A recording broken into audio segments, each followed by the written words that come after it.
நள்ளிரவு 2:30 மணி அளவில் வீடு முழுக்க அமைதி. அஜய் தன் அறையில் ஆழ்ந்த தூக்கத்தில் இருந்தான். அப்பா அம்மா பக்கத்து அறையில் தூங்கிக் கொண்டிருந்தார்கள். திடீரென்று டிங் டாங் என்று டோர்பெல் சத்தம் கேட்டது. அஜய் திடுக்கிட்டு விழித்தான். இந்த நேரத்தில் யார் என்று சற்று யோசித்தான். திரும்பவும் டோர்பெல் சத்தம் கேட்டது. அஜய் மெதுவாக ஹாலுக்கு சென்றான். சற்று பயந்து கொண்டே போனான். கதவை திறக்கவில்லை. சிசிடிவியின் ஸ்கிரீனை பார்த்தான். அவன் உடம்பு உடைந்து போனது.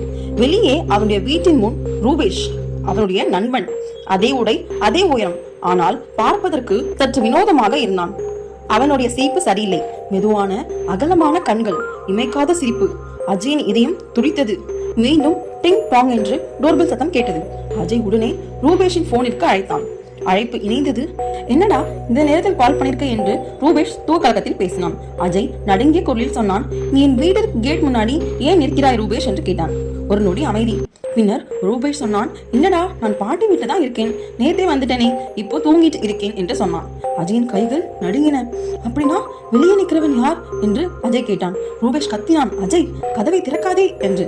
அஜய் திரும்பி சிசிடிவியை பார்த்தான். அந்த பையன் மெதுவாக கேமராவுக்கு அருகில் வந்தான். அந்த சிரிப்பு இன்னும் வித்தியாசமாக மாறியது. அவன் உதடுகள் அசைந்தது. கதவை ஓபன் செய் என்று. அடுத்த நொடி கதவு மணி நின்றது. அந்த சிறுவன் திரும்பி இருளுக்குள் மெதுவாக நடந்து போனான்.